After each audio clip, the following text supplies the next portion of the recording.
Ես բաց խոսեմ ձեզ հետ։ Ես չեմ աշխատի դիմադիր իր մոտ։ Ծնագնդի էֆեկտով պիտի փորձի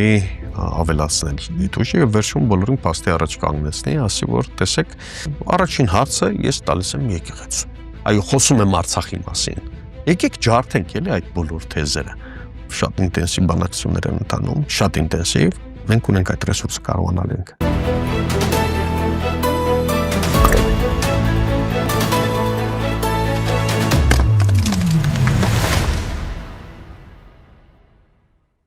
Բարև ձեզ, դուք դիտում եք հարցեր կան հաղորդումը, այսօր հարցեր կան Genesis Armenia ուղեղային կենտրոնի տնօրեն քաղաքագետ Աբրահամ Գասպարյանի։ Բարև ձեզ։ Բարև ձեզ։ Շնորհակալ եմ, որ այստեղ եք։ Ձեզ եմ շնորհակալ հրավերի համար։ Դատելով ընդդիմության կեցվածքից տպավորություն է ստեղծվում, թե Հայաստանում չէ, որ 3 բարձրաստիճան հոգևորական կալանավորված են։ Բագրատ Սրբազանը, Միքայել Սրբազանը, Մկրտիչ Սրբազանը։ Տպավորություն է ստեղծվում, որ Հայաստանում չէ, որ մեծանուն բարեգործ եւ գործարար Սամվել Կարապետյանը կալանավորված է, կամ որ կա կին քաղբանտարկյալ Լիդիա Մանթաշյանը, որը խստագույն ռեժիմի պայմաններում է կալանավայրում եւ կարելի է թվարկել այս շարքը։ Ընդդիմությունը իր արածով եւ հատկապես չարածով համարժեք է գործում այն իրականությանը, որում մենք հիմա ենք։ Ես կփորձեի հարցը դիտարկել ոչ թե մեղադրանքի սլաքի կամ հարացության ընդհանրապես ուղղելով այս կամ այն կողմին, առհասարակ, այլ կփորձեի խնդիրը դիտարկել հետևյալ համատեքստում, արդյոք միայն 3 սրբազաններն են կալանավորված, արդյոք միակին քաղբանտարկյալն է այսօր, թե ամբողջ Հայաստանում հայ ժողովուրդն գերեվարված։ Արդյոք միայն 3 սրբազաններին բանտախցում տեսնելն էր գործող վարչակարգի պարագլխի նպատակը, թե այն գործողությունները, որ ինքը կատարում է, այն չեմ վարանի ասել ֆաշիստական հռետորաբանությունը, որը կիրառում է ընդհանրապես հայ եկեղեցու սպասավորների եւ եկեղեցու հանդեպ օրինաչափ է թե ոչ կամ իրավաչափ է թե ոչ, այդ փորձեմ այսպես խնդիրը դիտարկել։ Տեսեք, խնդիրը ցանցեր ստեղծելու եւ այդ ցանցերը ճիշտ ժամանակին կիրառելու մեջ է, պատեհ առիթին, պատեհ ժամանակ։ Տարբեր պատարակների մասնակցելը, որ ես չեմ գործածում կեղծ պատարակ եզրույթը, որովհետեւ պատարակը կեղծ չի լինում։ Եթե պատարակ չէ, ուրեմն արդեն իսկ կեղծ է։ Տարբեր պատարակների մասնակցելը, տարբեր սրբազանների 20 սրբազան կա, այսօր էլ իջում ասում հավաքվել են, չէ, որ պիտի քննեն, քննարկեն, թե այս կամ այն հոգևորականը արդյոք պատշաճ պահվածքով կամ կեցվածքով է հանրության արժեվ եկեղեցականին բնորոշ կեցվածքով է հանդես գալիս, թե ոչ, դե Նիկոլ Փաշինյանը այդ 20 սրբազաններից կամաց Սարդոստայնն է հյուսում, հա, եւ 5-ին 6-ին արդեն կարողացել է կամաց ձեռք գցել ծնագնդի էֆեկտով պիտի փորձի ավելացնել դիտուժը եւ վերջում բոլորին փաստի առաջ կանգնեցնի, ասի որ տեսեք, ես չեմ միջամտում, եկեղեցին ներսից է պարակված, այսինքն հաջորդ նարատիվը դա է։ Ինչ է սա, եթե ոչ սրբապղծություն, ընդհանրապես եկեղեցու ինստիտուտի հանդեպ։ Եկեղեցին մենք շատ լավ գիտենք, ինքը հոգևոր ինստիտուտ է։ Եկեղեցին ունի նաև աշխարհիկ մարդկանց գործերը կառավարելու հարցում աշխարհիկ ներկայացուցիչներ, հոգևոր խորհրդում, եւ իր հարցերը ինքը ներսում պետք է լուծի, բայց ակնհայտ լաիկ պետության կամ լաիցիզմը դավանած կամ որտեղ կրոնը առանձնացված է պետությունից առհասարակ նման պետություններում ակտիվ միջամտություն, դեստրուկտիվ միջամտություն իշխանության կողմից եկեղեցու ներքին խնդիրներին, սա է ամբողջ խնդիրը։ Հիմա մենք սահմանադրորեն էլ արգելվում է։ Իհարկե, բոլոր առումներով, եւ նորմատիվ առումով, եւ բարոյական, եւ բարոյագիտական, եւ սահմանադրական։ Տեսեք, այստեղ խնդիրը ոչ թե ընդդիմությանն է, այլ առաջին հարցը ես տալիս եմ եկեղեցու։ Եկեղեցին տոլերանտ է, թե ոչ։ Համակերպվում է այս գաղափարին, թե ոչ։ Ես շատ լավ հասկանում եմ, որ Մայրաթոր Սուրբ Էջմիածն չի ուզում սրել, հավելյալ սրել վիճակը։ Իսկ ներողություն արտահայտության համար։ Հիմա այդ հոգևոր խորհուրդը արդյոք պետք է հաղորդել մի վիճակի, որում մեր երկիրը է, որում մեր երկիրը գտնվում է։ Իրավիճակային լուծումների մասին է խոսքը։ Արցախը կորցրել ինքնիշխան տարածքների զգալի մասը ռազմավարական նշանակության ադրբեջանական օկուպացիայի տակ են, հոգևոր մթնոլորտը ընդհանրապես բացվել է, բարոյահոգեբանական մթնոլորտը զրո է, ազգի մարտունակությունը, պետության մարտունակությունը հավասարվել է զրոյի, եւ դու խոսում ես, որ հանկարծ չսերենք եւ այլն, իսկ եկեղեցին ինչ պետք է անի։ Ես ունեմ որոշ պատկերացումներ, թե ինչ կարող է անել։ Պարոն Գասպարյան, արդյոք չի ստեղծվում տպավորություն, որ հավաքական ընդդիմությունը, այդ թվում նաև դուք արդեն, իր անելիքները կամ այնինչ չի անում, այդ սլաքներն է ուղում դեպի եկեղեցուն։ Եվ շատ հաճախ եկեղեցուն պարզապես ուզում է վերագրել ընդդիմադիրի քող, ընդդիմության քող։ Տեսեք, եկեղեցին, ես հարցի մի քանի շերտը փորձեցի ընկալել, հասկանալ իհարկե, բայց փորձեմ ընդհանուր դիտարկել, հետո մասնավորեցնել ձեր ասածը։ Ընդդիմությունը քաղաքական գործընթացների գեներացնողը պետք է լինի հասարակ։ Հասկանալի հետ պատերազմին Հայաստանում մի քանի տարբեր լուրջ փորձերից հետո թե ռեգիոնալ, թե աշխարհաքաղաքական, թե համաշխարհային գլոբալ առումով փոփոխությունների եւ կոնսենսուսի կայացման հետևանքով այս իշխանությունը շարունակեց պաշտոնավարել։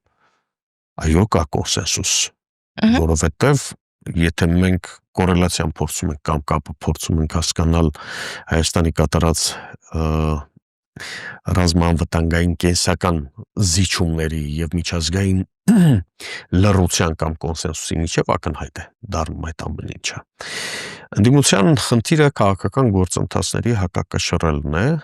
նաև գործընթացներ գեներացնել եւ նյուզմեյքինգով զբաղվել։ Նյուզմեյքինգով ընդհանրապես զբաղվելու համար, որպեսզի դու չվերցնես իշխանության նարատիվը եւ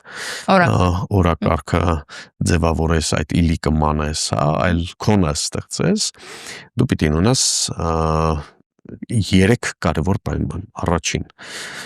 պիտի կարողանաս եւ հոգեբանորեն եւ գիտամտավոր առումով այնքան քաջություն ունենաս, որ ամբիցիաներդ կարողանաս բավարարել կամ սահմանափակել,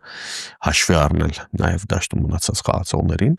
Երկրորդ, ռեսուրսներդ պիտի կարողանաս ճիշտ գույքագրել եւ ճիշտ գործածել ճիշտ պահին, եւ երրորդ ամենակարևորը սպասել հարմար պահին։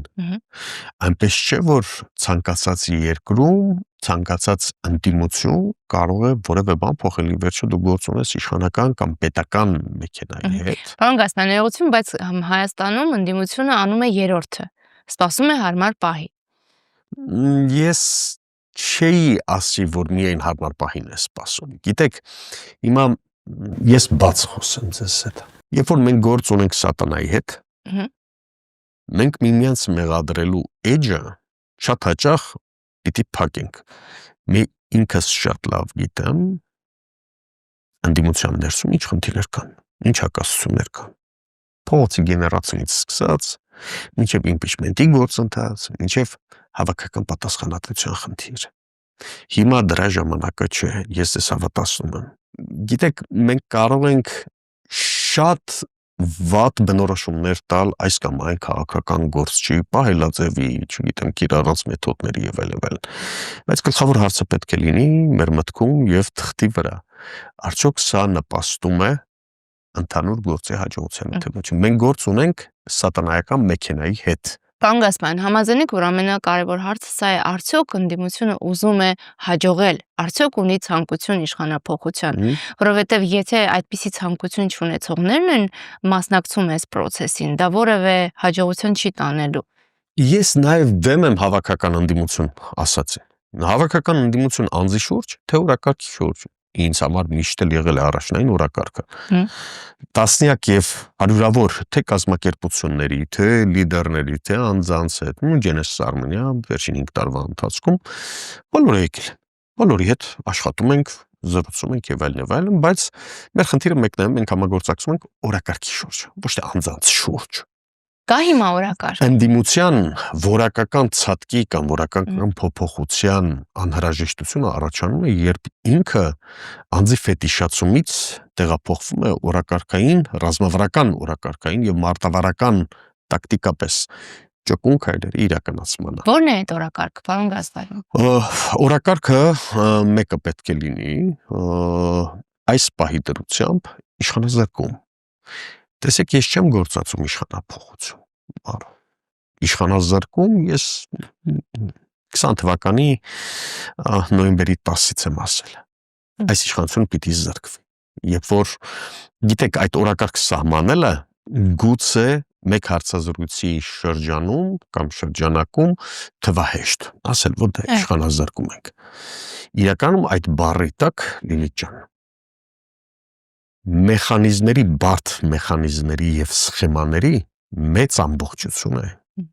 Այսպես ասեմ, տեխնիկական մտածողության, ոչ միայն հումանիտար, նաեւ տեխնիկական մտածողության խնդիր է, որովհետեւ այդտեղ տասնյակ վերնագրեր, ենթավերնագրեր կարող եմ ասել, որ պետք է լրջորեն ուսումնասիրվի, որպես այդ օրակարգը հաջողության հասնի։ Տեսեք, ընդհանրապես մի ցիկլ ասեմ, մի շղթա, որը 5 օղակից է բաղկացած, խնդրի ձևակերպում, մեթոդաբանություն, ռեսուրսների հաշվարկ, պատասխանատվություն, հաշվետվողականություն։ Ես մնացած տասնյակ խնդիրների մասին չեմ ասում, ուղղակի խմբավորում եմ զուտ, որպես քաղաքագետ, եթե փորձում եմ մոդելավորել այդ ամբողջը, այս յուրաքանչյուր ենթավերնագրի տակ հազարդ ենթաշերտեր կան։ Հիմա մենք ասենք, որ մի քանի օրվա ընթացքում կամ մի քանի փորձից հետո ընդդիմությանը պետք է հաջողվի բոլորին հավաքել մեկ հարկի տակ, ուր մնաց անձնական շահերը, խմբական շահերը, կուսակցական շահերը, այդ շատ բարդ է մեխանիզմը միարժեք ասելու, որ մենք պիտի հասնենք հաջողության։ Ես շատ լավ հասկանում եմ, որ իհարկե կան կայացած ինստիտուտներ, կան ի վերջո նախագահներ, նախկին, որոնք իրենց կառավարման ժամանակահատվածում ստեղծել են ազդեցություն, ստեղծել են, վաստակել են հեղինակություն,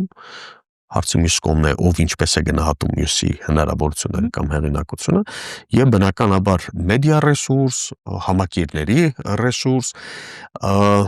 երկու նախագահներն էլ երկրորդը եւ երրորդն էլ բազմիցս ասել են, որ հիմա այդ խնդրին չենք անդրադառնում, այսինքն նույնիսկ եթե մեդիան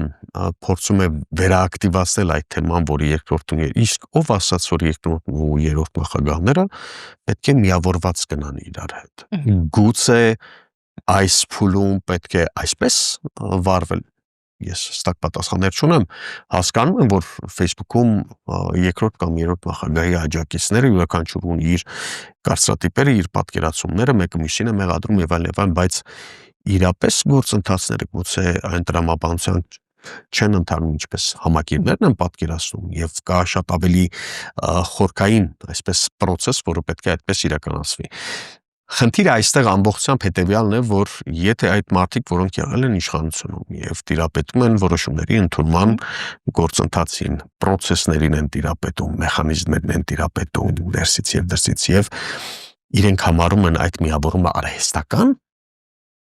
ինչ որ փուլում, նշանակում է, որ իրենք հաշվարկել են այդ ամբողջի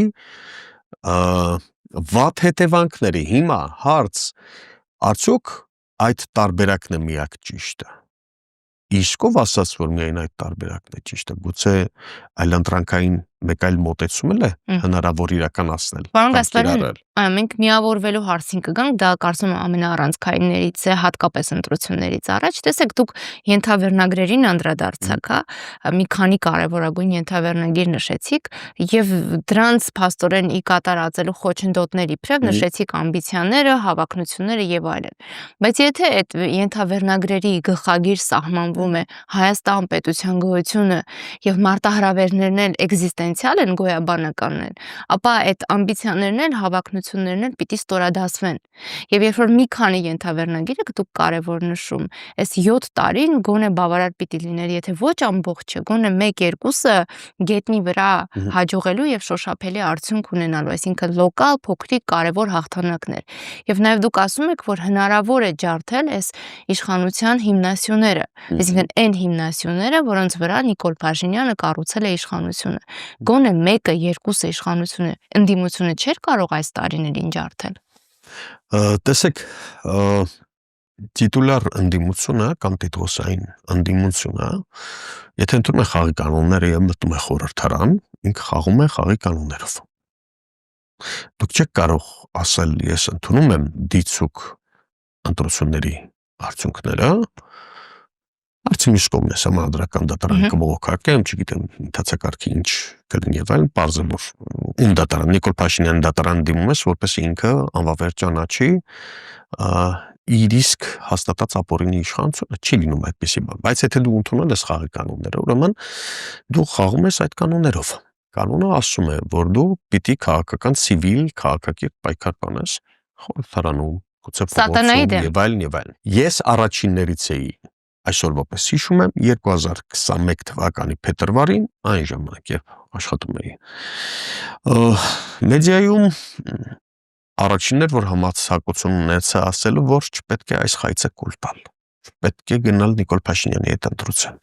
Հիմա շատ բան է փոխվել իհարկե անցած 5 տարվա ընթացքում դրանից եւ աշխարհը քեզ ասում է, որ մարգինալ կդառնաս, եթե դեմոկրատիա կոչվող խաղային շրջանակներում չգնաս այդ ամենը, որովհետեւ ինձ համար սկզբունքային հարց է առհասարակ եղել Նիկոլ Փաշինյանի հետ չգնալ ոչ պատերազմի, ոչ ընտրության, որովհետեւ երկուսում էլ մենք պարտվելու ենք բոլորս։ Անմդիր ընդդիմադիր զանգված է, այսպես ասեմ։ Հիմա եթե դու մտել ես այդ խաղի մեջ, ուրեմն պիտի շարունակես այդ խաղը։ Կամ էլ պիտի ի սկզբանե ասեիր, որ այն առաջին իսկ նիստի ժամանակ, երբ այդ կռիվները սկսվեցին, միմյանց հայհոյանքը, ոչ պատշաճ պահվածքը, այսպես ասեմ, պիտի մանդատները տվար դներ եւ գեներացնել փողոցը ամբողջությամբ եւ դեռ քվենտակ էր, հա։ Քեզ հասցեագրված քվենտակ էր։ Չեղավ ինչ-ինչ հաշվարկներով հարցի մյուս կողմն է։ Հիմա ռետրոսպեկտիվ գնահատականներ տալը, կարծում եմ, այնքան էլ շնորհակալ գործ չի լինի, որովհետև մենք օր-օրի ավելի վատ աղետի եզրին ենք կանգնում։ Բայց դասեր խաղալու համար լավ է։ Ես ենթադրում եմ, որ վստահ եմ։ Ես ընդդիմության տարբեր թևերի մեջ իմ ընկերները կան, իմ գաղափարակից ընկերները կան, որոնց հետ ես ճանապարհ եմ անցել եւ երբեք ինձ թույլ չեմ տվել հրապարակայնորեն անպատվել կամ պարսավանքի ու նազովքի սյանը գամել, հա, նրանց, որովհետեւ մենք իրար հետ ենք պայքարել, իրար հետ ենք պատնեշի վրա եղել, իրար հետ ենք ծեծի ենթարկվել, իրար հետ ենք բանտերով մանեկել եւ այլն եւ գաղափարակիցներ ենք մասնավոր զրույցներում քննադատում ենք միարժեք, քննարկում ենք միարժեք, բայց չպետք է ստեղծվի տպավորություն առհասարակ, որ ընդդիմությունը ոչ մի բան չի արել։ Ի վերջո համաձայնեք անցած 5 տարվա ընթացքում թե հայրենիքի փրկության շարժումը, թե երկրորդ շարժումը, թե սրբազան շարժումը, ովքեր արեցին։ Հենց այդ նույն մարդիկ եւ նույն մեր հայրենակիցները, ովքեր սկզբունքային մոտեցում ունեն այս իշխանության գոյության հարցում, ովքեր հստակ պատկերացումներ ունեն գալիք Հայաստանի իրենց տեսլականի հարցում, այսինքն մենք Մարսից մարդկանց չենք բերել։ Նույն մեր հայրենակիցներն են, նույն այդ ընդդիմադիր հատված, տեսեք մեխանիզմների հարցում մենք կարող ենք ունենալ լրջագույն հակասություններ, բայց տոտալ ասել, որ ընդդիմության ինստիտուտը պետք է արժեզրկել, ես ձեր ասածին չեմ անդրադառնում, ընդհանրապես խոսույթ եմ, հա, որ ընդդիմությունը ոչ մի բան չի անում, պետք է ընդդիմությունը փոխել, հետո իշխանություն եւ այլն, ես ձեզ հետ գրավ կգամ կամ գրազ կգամ, այսպես ասեմ, ինձ ցույց տվեք ընդդիմադիր հայացքներ ունեցող տարբեր անհատականությունների, իրենցից ինչ-որ որ ասում են մենք ուժ ենք կամ սա ենք կամ դա ենք, մենք կհավաքենք, ինձ ցույց տվեք որևէ մեկին, որը կկարողանա մեկ կոչով 100 հոգի հավաքել իր հետևից եւ գնալ ռեալ գործողությունների։ Տեսեք, մենք մի բան է շաղակրատենք, մի բան է պաթոսախիղթ ելույթներ ունենանք,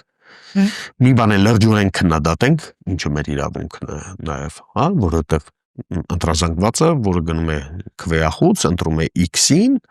կամ Y-ին, ունի հստակ ակնկալիքներ, հստակ մոտեցումներ, ես դրան չեմ անդրադառնում, բայց այսպես բազմոցին նստած քննադատել եւ ասել, որ դե դուք էլ բան չեք, նույնն եք, սա հենց այդ Նիկոլ Փաշինյան կոչեցյալի նարատիվն է, որպես խայծ, որը մենք չպետք է կուլ տանք, որովհետեւ ընդդիմությունը ամենավատ գործելակերպով անգամ ամենապատ։ Ինքը սկզբունքային դիրքորոշում ունի Հայաստան պետության լինել չլինելու հարցում։ Նվազագույնը երրորդ հանրապետության, Պահպանում։ եթե չասեմ գերեզմանափորը չդարձնելու, հա, կամ չիրականացնելու։ Իրավիճակ է ստեղծվում, երբ բարձրաձայնում ես քննադատություն, որը մեծ հաշվով ձևավորվել է այն քաղաքացիների շրջանում, որոնք ձայն են տվել ընդդիմությանը։ Ընդդիմությունը դա ընկալի ոչ թե իբրև մեղադրանք, այլ ընկալի հայելի, որի մեջ պիտի նայի եւ տեսնի իր սխալները եւ աշխատի դրանց ուղղությամբ։ Իհարկե։ Որևէ դեպքում արչի ծառայություն մատուցել ընդդիմությանը, ոչ այդ ընդդիմությանն է լավ տեղ տանելու եւ ոչ էլ բոլոր նրանց, ովքեր ուզում են այդ ծառայությունը մատուցել։ Եվ գործընթացն է տապալելու մեծ հաշվով։ Հիմա ընտրությունների վերաբերյալ, պարոն Գասպարյան, տեսեք, երբ դուք հայտ ներկայացրիք քաղաքականությամբ, ակտիվ քաղաքականությամբ զբաղվելու, իդեպ ես նկատեցի, որ որոշ շրջանակների մոտ զարմանք հարուցեց դա, որովհետև իրենք համարում են, որ դուք արդեն քաղաքական process-ների մեջ եք։ Այդուհանդերձ, այսպիսի կարգախոսով, այսպես ասենք, մուտք գործեցիք քաղաքականություն, խոսքից գործի։ Հիմա գործը ոնց է դրսևորվելու։ Մասնակցելու եք ընտրություններին։ Տեսեք, այո, ես իմ անցած ճանապարհն էլ հաշվի առնելով երբևէ քաղաքական գործընթացներից դուրս չեմ եղել։ Հարցի միշտ կողմն է, որ փուլում որքան եմ էկրանին մոտ եղել, հա։ Բայց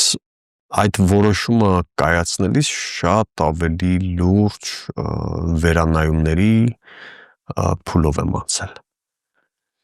Ինչու որտեղ քիչ առաջ նշեցի, սրանց հետ ընտրության գնալը համազոր է ինքնաոչնչացման, պարտության։ Բայց հաշվի առնելով անցած 4-5 տարվա դառը փորձը նաև, որից շատ բան սովորեցինք։ Ես անձամբ իմ մասին եմ խոսում։ Իմ քաղաքական գիտելիքը, փորձը հարստացավ եւ այլն, մարդկանց ավելի շատ ճանաչեցինք process-ի մեջ, գործընթացի մեջ ես ճանաչում մարդու ոչ թե կենացներով կամ պաթոսախեղդի ելույթներով։ Դու ինքդ հասկանում ես, որ որքան էլ հեղինակությունը բարձր լինի, պայմանական մասում, մարդիկ սիրում են գործընթաց, ռեալ գործընթաց, բայց շոշափելի արդյունավետությամբ։ Եթե այդ արդյունավետությունը շոշափելի չլինի, քեզ չթվա, որ դու կկարողանաս Facebook-յան լայքերով կամ չգիտեմ դիտումներով իրական գործընթացների վրա ազդեցություն ունենաս։ Շատերը կան դաշտում, որոնց թվում է, որ եթե իրենց վիդեոն դիցուկ 20,000 մարդ է նայում, ուրեմն ինքը ունի բավական մեծ հեղինակություն, մոլորության մեջ են պարզապես, եւ իրենց թվում է, որ կկարողանան 20,000 մարդ գեներացնել փողոցում։ Այստեղից է որ այդ կապը տալիս են նաեւ ընդդիմադիր շրջանակների եւ անհատների, անհատականությունների նոր ուժերի, որոնց խրախուսման ես կողմնակից եմ, որովհետեւ կարծում եմ ընդդիմության վերաբերյալ կարծրատիպերը կոտրելու լավագույն տարբերակը ոչ թե այդ ընդդիմությանը թոշակի ուղարկելն, այլ իրենց փորձից օգտվելու երկիրը զարգացնելու համար, բայց զուգահեռ ընդդիմադիր, առաջադեմ, ավելի պրոգրեսիվ հայացքներով, պայծառ եւ Հայաստանի գալիքին հավատացող եւ ազգային տեսլական ու նպատակներ ունեցող տղաների ու աղջիկների, երիտասարդների պատրաստումներ եւ ասպարեզ տրամադրելը։ Սա միարժեք չի քննարկվում։ Բայց խնդիրը հենց այն է, որ ոչ թե պետք է մերժել այն ամենը, ինչ որ դու նվազագույնը վերջին 5-6 տարվա ընթացքում ստացել ես, դեֆորմացված է հիմա մի քիչ խնդիրներով եւ այլն, այլ փորձը ճիշտ գործածելով կարողանաս նպաստել քո երկրի առաջընթացին։ Հիմա տեսեք, ես իմ առջև խնդիր չեմ դրել դառնալ կամ Նիկոլ Փաշինյանի մոտ աշխատել ընդդիմադիր։ Ես չեմ աշխատի ընդդիմադիր իր մոտ։ Սա ինձ համար սկզբունքային հարց է, որովհետև առհասարակ ես իր գոյություն չեմ ընդունում։ Մասնակցում եմ process-ում, որովհետև խաղի կանոնն է այդպեսին։ Այսինքն, եթե խորհրդարան անցնեք, բայց իշխանությունը մնա Նիկոլ Փաշինյանի, ոչ մի բանի մասին չեմ խոսում։ Ես ամեն ինչ անելու եմ իմ ընկերների, իմ հնարավորությունների սահմաններում, որպեսզի սա չվերընտրվի։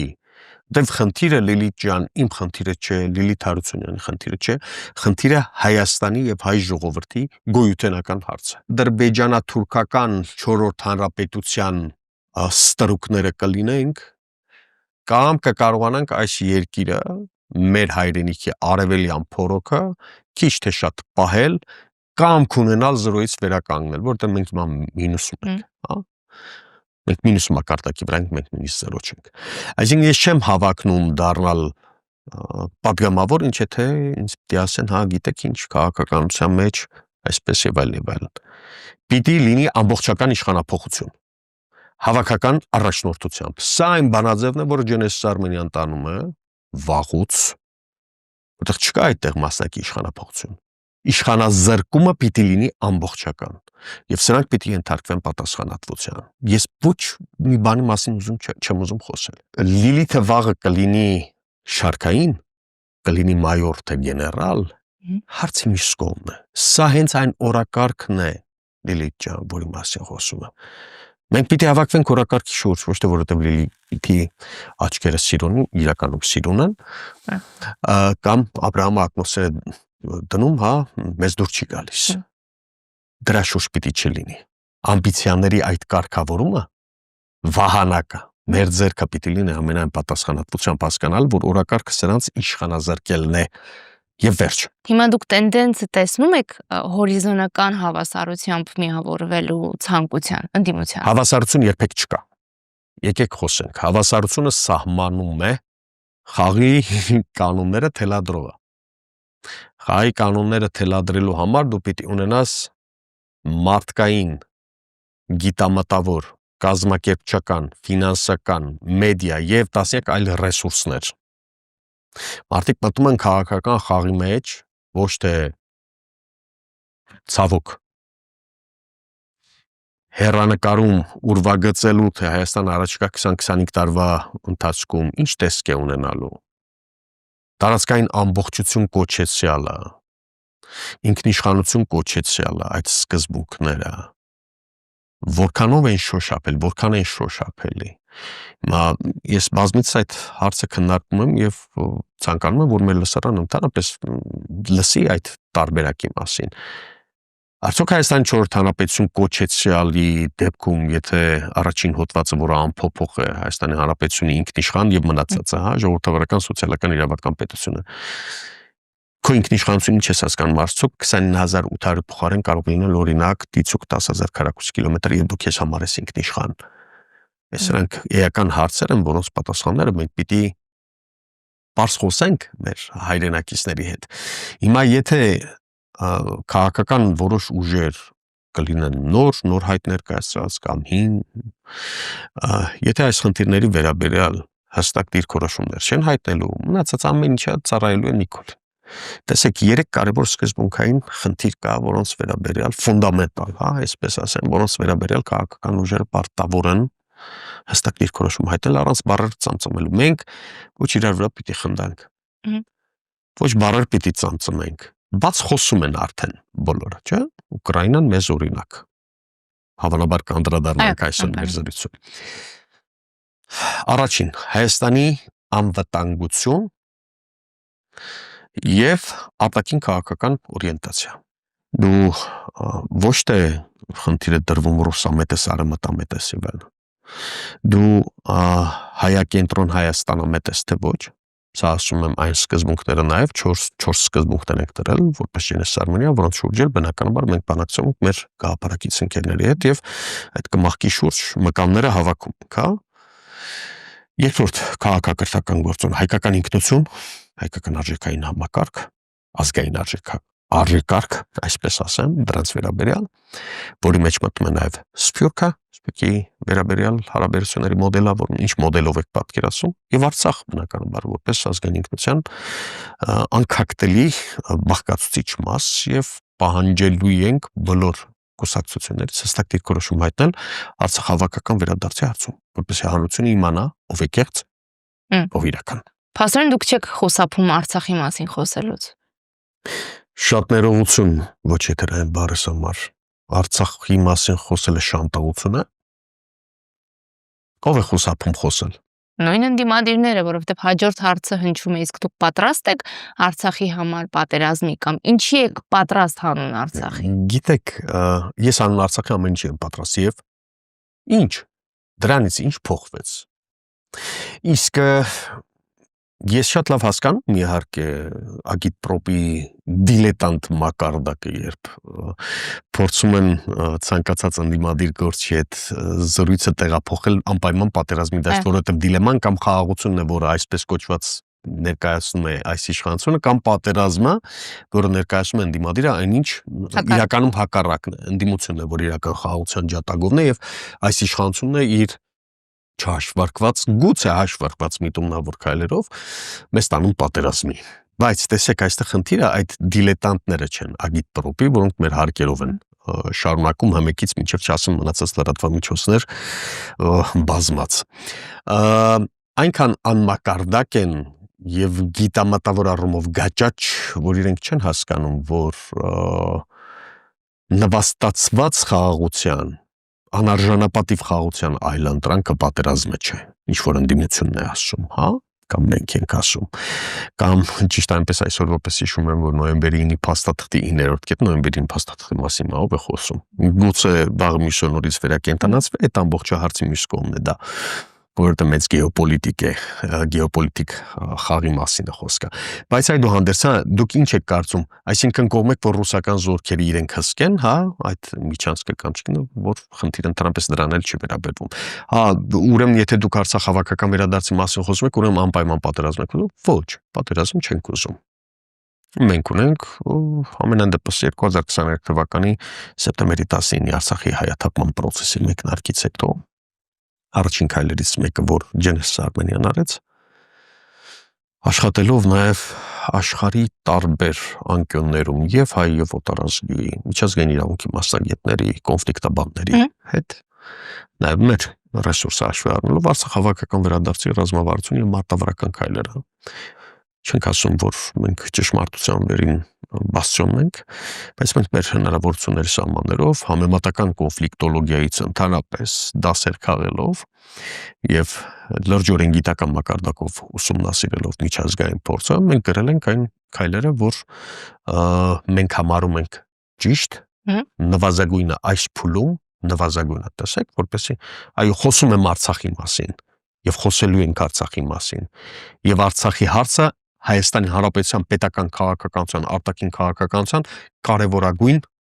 թեզերից եւ խնդիրներից մեկն է լինելու ու ոչ ոք թող չխուսափի դրանից, որովհետեւ այն ժողովուրդը, որն արհամարում է սեփական արժանապատվությունը ու ինքնասիրությունը, այո, ինքը իրավունք չունի ապրելու։ Ինքը թող ապրի, այո, տեսեք, այդ նարատիվը ջարդելը, Արցախը վերացնելը,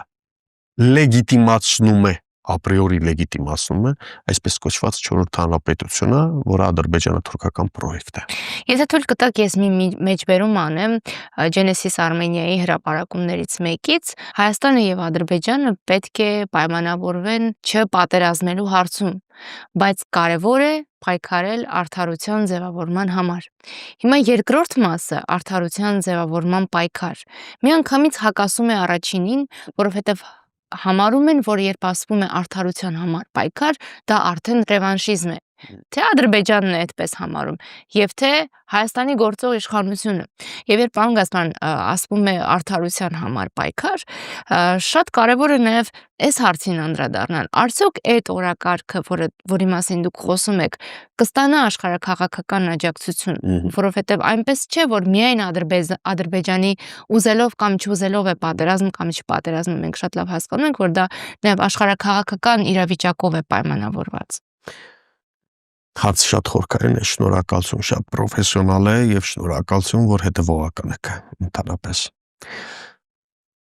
Ինքս որևէ ավելորդ բառ երբևէ չեմ գրում, դուք հավանաբար գիտեք։ Յուրաքանչյուր նախադասություն, որ գրում եմ եւ խորքային եւ իմաստային առումով, փորձում եմ առավելագույնս գրել այնպես, որ հակադրությունները քիչ լինեն։ Եվ թույլ տվեք ասել, որ ոչ, առաջին եւ երկրորդ մասերի միջև հակասություն չկա, հակառակը մենք դրանով աշխարհն ասում ենք, որ մենք պատերազմի կողմնակից չենք։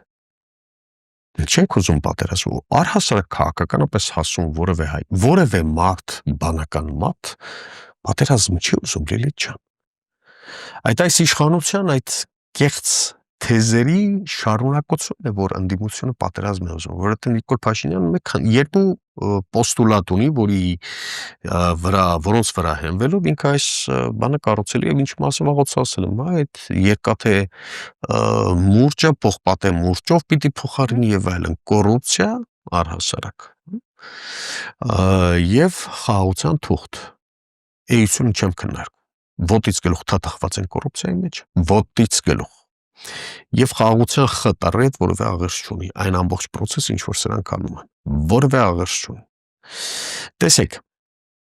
մենք պատերազմ չենք ուզում բայց եւ ուզում ենք արդարության վերականգնում իսկ այս նարատիվից դուրս Հայաստանի, Ադրբեջանի եւ Արցախի ղեկավարների երբևէ որևէ բան խոսել ենք Ադրբեջանը ասել է չէ արդարություն եմ ուզում ասել է Հայաստանը ասել է մշտապես արդարություն եմ ուզում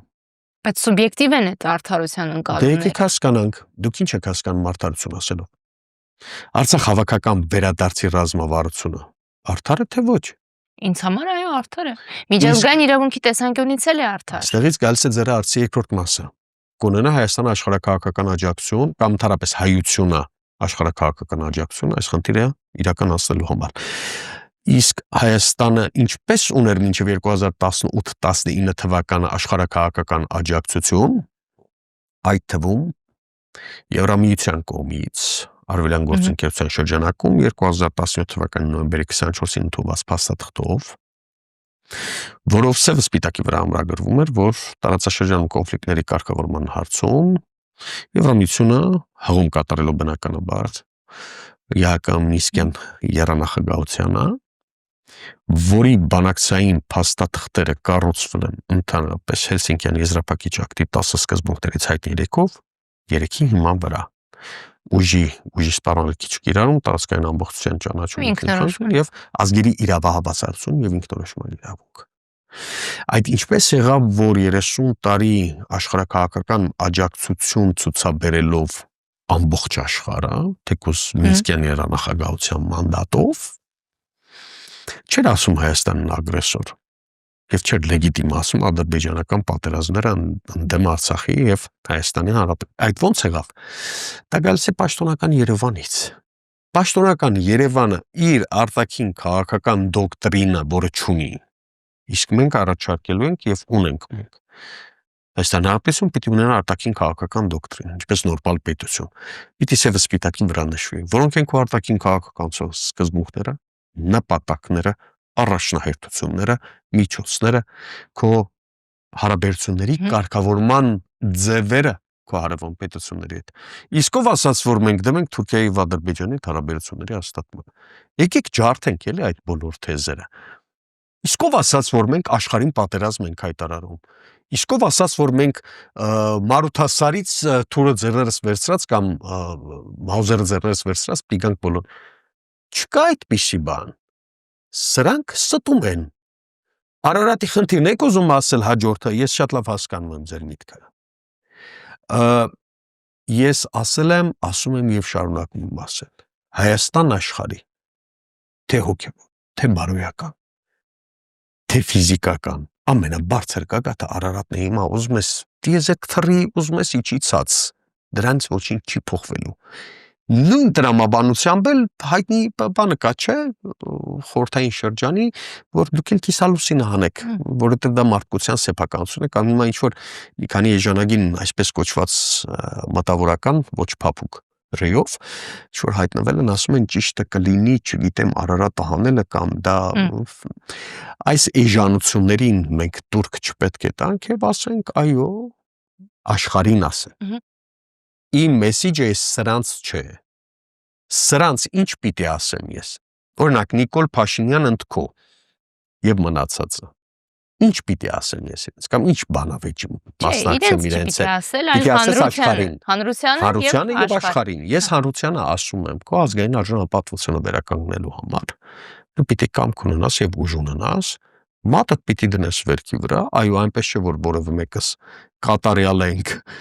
որևէ մեկս անթերի ենք, մենք էլ ունենք մեր սխալները, մեր թերությունները, բայց մենք ունենք ազգային նպատակ։ Բայց ուզում են հեշտ ապրեն մարդիկ, պարոն Գասպարյան։ Միայն Հայաստանում չէ։ Դե իհարկե, ամբողջ ես աշխարհում են ուզում մեր հեշտ մասին չեմ ապրել։ ասում, բնականաբար։ Ընդդիմության դուք որ քիչ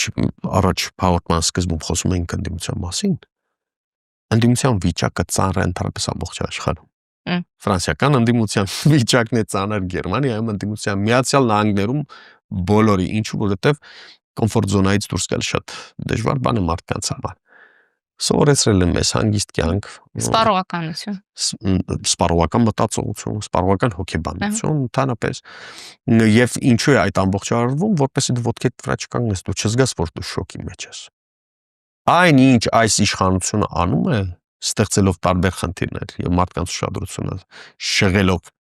մեդիա մանիպուլյացիայի, մեդիա տեխնոլոգիայի ամենատարրական բաներն են, որ ասենք 100 տարի առաջ գիտեինք այդ ամբողջը։ Այնինչ որ հիմա կատարվում է, նույն մեթոդները կիրառվել են կոնֆլիկտային բոլոր երկրներ, Սիրիա, Լիբանան, Իրաք, որն է կոզում Բալկանյան երկրներ, Բալթյան երկրներ, Ուկրաինա, բոլոր տեղերում նույնն է կիրառվել։ Այնպես չէ, որ մենք աշխարհին մեսիջ պիտի տանք, հետեւյալը։ Մենք մեր արժանապատվությունը հարգող ենք, մենք մեր շահերի իմացող ենք, բայց այդ ձեր շահերը ոտնահարող չենք։ Բայց Հայաստանի ազգային անվտանգության ռազմավարությունը պիտի ենթադրի հետևյալը, որ Հայաստան չի կարող պարտվել որևէ պատերազմում։ Սա լինելու է առաջին դոկտրինալ մոտեցումը, որը մենք պիտի ցուցաբերենք սրանց իշխանությունից զրկելուց հետո։ Բայց դա նշանակում է, սա էլ ասեմ ավարտեմ, դա նշանակում է, որ Հայաստանը չպիտի լինի այնպիսին, ինչպիսին այս իշխանության օրոք է, չպիտի լինի այն անձանցով, որով ինքը ներկայանում է աշխարհին։ Դու չես կարող ասել գիտես ինչ, լավ, ես եկա որպեսի պատերազմի միջոցով հարցը լուծեմ, թե պաշտոնապես հայտարարած չէ, այս ամբողջը կարող է անել առանց զոհերի, լկտիության եւ ցինիզմի մակարդակ է, էլի մինչեւ սեփական ժողովրդին արհամարելու եւ ոտնակոխ անելու։ Ինքը չի կարող լինել գալիք Հայաստանի, հաջողված Հայաստանի, զարգացող Հայաստանի, ուրիշ մոդելով Հայաստանի իշխանության որևէ ռասկլադում չի կարող պարզապես լինել, որտեղ Հայաստան չի լինել։ Պարոն Գասպարյան, ցինիզմի յուրահատուկ դրսևորում է նաև Ուկրաինայում իշխանությունների կողմից այդ հայտնի սկանդալի մասին։ Շատ խոսվեց կոռուպցիոն սկանդալի, փողերի մսխում, կոռուպցիոն դրսևորումներ, ընդ որում հատկանշականն է, որ հենց Զելենսկու մերձավոր շրջապատի մարդկանց մասին է խոսվում, հողում է արվում դեպի այդ մարդիկ, եւ նաև խոսվում է արդեն Թրամփի առաջարկած պլանի մասին, հա։ Հիմա ինչ է կատարվում Ուկրաինայում եւ այս հարցի կարևորագույն մասը նաև այն է, թե դա ինչպես կարող է ազդել մեր տարածաշրջանի եւ Հայաստանի հեռանկարների վրա, որովհետեւ այս ամբողջ ընթացքում եղել է այդ մեսիջը, որ եթե Ուկրաինայի հարցը որոշվի, թե կուզ մասնակ, այսինքն հրադադար լինի, Ռուսաստանի գործերը լավանան, ապա դա ունենալու է ուղիղ եւ անուղղակի հետևանք տարածաշրջանի վրա։ Փորձեմ շատ կարճ նկարագրել այն ինչ այսօր տեղի ունենում 2022 թվականի փետրվարի 24-ին Genesis Armenian հրավիրված քննարկման ժամանակ մենք խոսել ենք եւ ասել ենք, որ սա է լինելու վերջը։ Ինձ համար համենայն դեպս այս տարվա մարտին այս 28 կետերը, որ բացահայտվեցին, 10-ի մասին նվազագույնի ես հայտարարել եմ եւ իրականում շատ ավելի ծանր է վիճակը, քան որևէ մեկը կարող է պատկերացնել։ Կոռուպցիոն սկանդալներ, տեսեք, միայն ուկրաինացի պաշտոնյաները չեն։ Ես փակագծեր չբացեմ, բոլորս շատ լավ հասկանում ենք, որ այդ կոռուպցիոն բացահայտումները ամենավերջում մնալու են ուկրաինացի պաշտոնյաների վրա։ Պարտվող կողմը տանում է ամեն թուքումուր, Լիլիթ ջան, պատասխանատվություն։ Հիմա ես մի ուրիշ բան ասեմ։ Արդյոք այդ 28 կետերից մեկը կապիտուլյացիայի 28 կետերը, որը նշում է համաներում պիտի լինի բոլորին։ Արդյոք այդ պայմանը կամ այդ նախադասությունը փոխվել է թե ոչ։ Ինչ է նշանակում համաներում։ Համաներում նշանակում է, որ դիցուք ռուսաստանցի պաշտոնյաների նկատմամբ միջազգային հետախուզումները կամ սանկցիաները, որ կիրառվել են, պիտի դուրս գան, նույնը վերաբերվում է ուկրաինացիներին, գերիների մասին չեմ խոսում, փոխանակում եւ այլն։ Իսկ գուցե Դոնալդ Թրամփը հստակ վերջին 6 ամսվա ընթացքում, երբ բազմիցս ջղայնանում էր, բարկանում էր նույն Զելենսկու վրա, նույն պախարակում էր, նույն փորձում էր նվաստացնել Սպիտակ տանը հանդիպման ժամանակ իր փոխնախագահի միջոցով, գուցե ուզում էր ասել, որ այդ միլիարդավոր դոլարների օգնությունները, որ եկել են, ուր են գնացել եւ այդ հասարակները միան դուք չեք ուկրաինացի պաշտոնյաներ։ Գուցե Թրամփը Զելենսկու միջոցով եվրոպական այլ առաջնորդների էր մեսիջը հղում։ Ո՞րն է Եվրոպայի դիրքորոշումը այս հարցում։ Եվրոպան ամենամեծ տուժած, Ֆրանսիայից մինչև Գերմանիա, տեսեք։ Տնտեսական լուրջ խնդիրների։ Ոչ միայն։ Դեռ չեմ խոսում այդ մեծ սկանդալների եւ այլնի մասին։ Նույն ֆրանսիական establishment-ը քաղաքական, որ լրջագույն խնդիրների առաջ է կանգնած եւ իր միակ փրկողակը միջուկային պետություն լինելն է։ Բացառապես քաղաքական ազդեցություն, ոչ թե հեղինակություն, որովհետեւ իրենք շատ լավ հասկանում են։ Իդեպ, քանի չեմ մոռացել ասել, պատերազմը, այո, տակ հատվածը հակամարտության ռազմական գործողությունները իհարկե կդադարեն, խնդիրների մի ամբողջ կոմպլեքս է Զելենսկին մնում է, չի մնում, անհետանում է, անհետացնում են, վերացնում են, հետքեր են վերացնում, որովհետև խոսքը միլիարդավոր դոլարների մասին է։ Իլ ջան, եթե Զելենսկու վերջին ելույթը մենք լսենք, բառացի ինչ էր ասում, ընտրությունը ինքը ինչի միջև է կատարում, ասում է կամ կկորցնենք մեր արժանապատվությունը, կամ կկորցնենք դաշնակցի Միացյալ Նահանգներին, այսինքն ինքը կարճում է այն մեծ դոսիեներից, որոնք Թրամփը կամ ամերիկյան ադմինիստրացիան ցանկացած պահի կարող է բացել եւ իր հետևից դոմինոյի էֆեկտով այսպես քայլով գնալու է։ Եվ ես ձեզ վստահեցնում եմ որոշակի վերապահումներով Եվրամիության երկրները համաձայնվելու են այդ 28 կետերին։ Գուցե ինչ որ արդեն փորձում են հակակշռել, վերափոխել, կետեր նվազեցնել։ Վերջին հաշվով Թրամփն ու Պուտինն են որոշել։ Իսկ եթե Թրամփը բերել է Ալյասկայից այդ պայմանները Ալյասկայի հանդիպումից նշանակում է, որ դա որոշ վերախմբագրումներ կարող են լինել դիցուք ոչ թե 400,000 պետք է լինի ուկրաինական բանակի թվակազմը, պետք է լինի 500,000, օրինակ եմ ասում, կամ որոշ տեսակի զինատեսակներ, օրինակ պետք է այստեղ տեղ ունենան, բայց ոչ մի անվտանգային լուրջ երաշխիքներ չեն լինելու, ոչ մի առավելագույնը, որը ենթադրում եմ, որ կարող է Միացյալ Նահանգները տրամադրել, դա Արևելյան Եվրոպայի իր գործընկերների վրա կամ ՆԱՏՕ-ի անդամների վրա ճնշելով լոգիստիկ հնարավորություններ ստեղծելն է Ուկրաինայի համար, ներդրումներ բերեն Ռուսաստանի սառեցրած փողերը հետ բերեն մի փոքր այսպես ներդրում անեն եւ անվտանգային հետախուզական տվյալների փոխանակման մակարդակով գործակցություն, ոչ ավելի։ Ասում եք, ինչ կարող է լինել մեր տարածաշրջանի համար, մեր Հայաստանի համար, ինչ կարող է դա տալ։ Ռուս-ուկրաինական կամ արևմուտք Ռուսաստան պրոքսի պատերազմ Ուկրաինայում ինչ հանգուցալուծում է ստանալու 28 կետով կապիտուլյացիոն կետ կարող եք կարդալ, մեկնաբանել, հարց չկա, տողատակերը պետք է հասկանալ։ Միացյալ Նահանգները փաստորեն նախկին ադմինիստրացիայի ժամանակ, որ ամբողջությամբ թաթախված էր այս պատերազմի մեջ, եւ Թրամփը եկավ եւ դուրս բերեց Միացյալ Նահանգներին դրանից, այսինքն խմորի միջից մազի նման դուրս եկավ։ Այսպիսի արտահայտություն կա, անվտանգության ոչ մի երաշխիք, ռեալ, թրիփեր կառուցում, շատ լավ, հրաշալի է,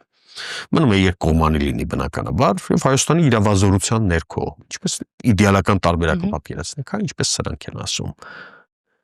ցանկացած պահի, հիշեք, Միացյալ Նահանգները, իր ազգային անվտանգության կենսական շահերից ելնելով, դուրս կգա այստեղից, իր ամբողջ պրոյեկտներն էլ կվաճառի տարածաշրջանում իր Հովանու ներքո գտնվող պետությանը, Թուրքիային։ Դե Սիրիա, Աֆղանստան օրինակը տեսել ենք։ Ինչ ցույց տվեք ամերիկյան որևէ գաղութացված երկիր, որտեղ Միացյալ Նահանգները մուտքի գործել։ Սա այստեղ ոչ թե Ռուսաստան Միացյալ Նահանգների գովք է կամ չգիտեմ ինչ է, մեծ հաշվով, որտեղ միջազգային հարաբերություններում կոնստրուկտիվիզմով չեն առաջնորդվում արդեն արժեքային կոմպոնենտով, բացառապես ռեալիզմի, նեոռեալիզմի, այսպես սկզբունքներն են, եւ նեոռեալիզմի խնդիրը պետության կենսական շահերի գերակայությունն է America First Միացյալ Նահանգները նախապես միշտ Հատկապես Թրամփի օրոք։ Եվ իր կարգախոսն է։ Այսինքն մարդը ինչ ասի, որ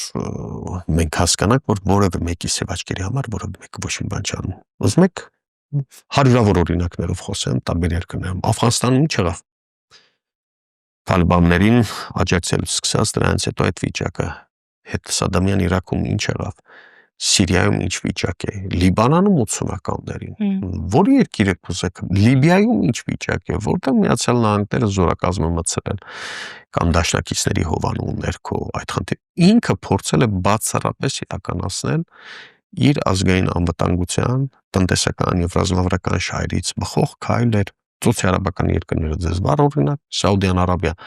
Խաշոգջիի սպանությունը կհիշեք 10 թվականին, որ միջազգային սկանդալ, վերջերս Մոհամմադ բին Սալմանը Սաուդյան Արաբիայի թագաժառանգը սպիտակ տաններ եւ երբ լրագրողը հարց տվեց, ուղիղ հարց տվեց, որ բոլորը մեղադրում են ձեզ երկու բանի համար, սեպտեմբերի 11-ի կազմակերպման, նա ահաբեկչական ակտերի ոչ թե անձամբ ինքը, այլ Սաուդյան Արաբիան եւ Խաշոգջիի սպանությունը, այդտեղ մինչև Սալմանը կպատասխաներ շատ լավ իմանալով, որ այդպիսի հարցեր լինելու են, Թրամփը միջամտեց եւ փրկեց բին Սալմանին, ոչ թե սևաչկերի համար, որովհետեւ այդտեղ տրիլիոնների գործարքներ։ Այսինքն մենք այս ամբողջի վրա աչք փակենք, մենք ասենք, որ գիտեք ինչ որևէ մեկը փրկիչ պիտի գա, կամ ռուսը պիտի գա մեզ փրկի, ոչ մեկն էլ չի գալու փրկի, բոլորն էլ հետապնդում են իրենց շահերը, կամ մենք մեզ ենք փրկելու եւ ավելի չխայտարակվենք, եւ կամ եթե հորիզոնական դիրքը, ինչպես այս իշխանությանը, հա, թուրք-ադրբեջանական տանդեմի պարտադրած կապիտուլյացիոն պայմանների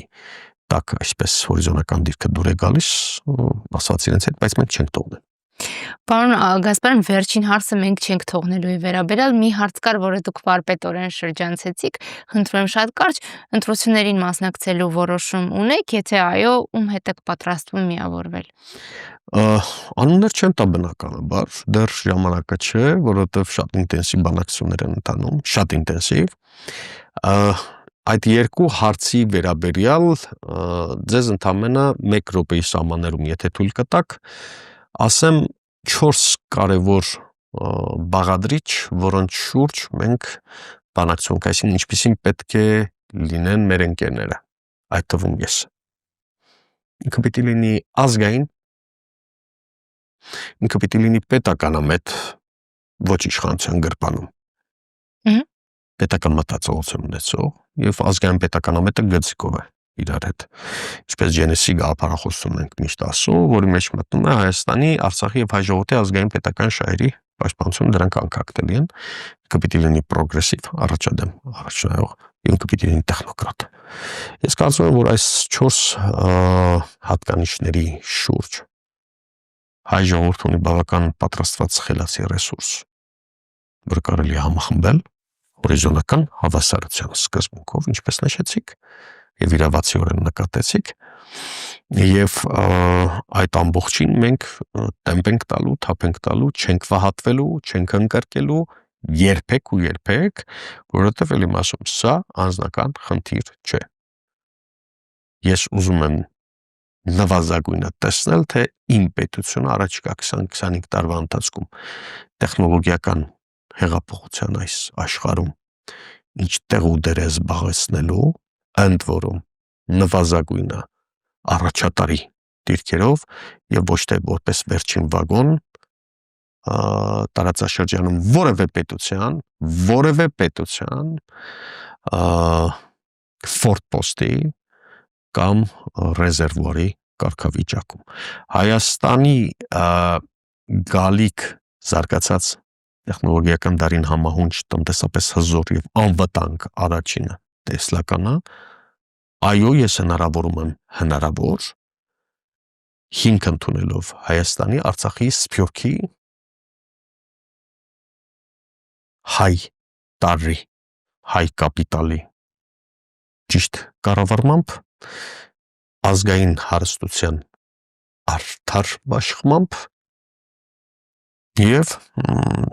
ճկունությամբ ի վերջո, մենք ունենք այդ ռեսուրսը կարողանալու ենք։ Շնորհակալություն։ Ձեզ եմ շնորհակալ։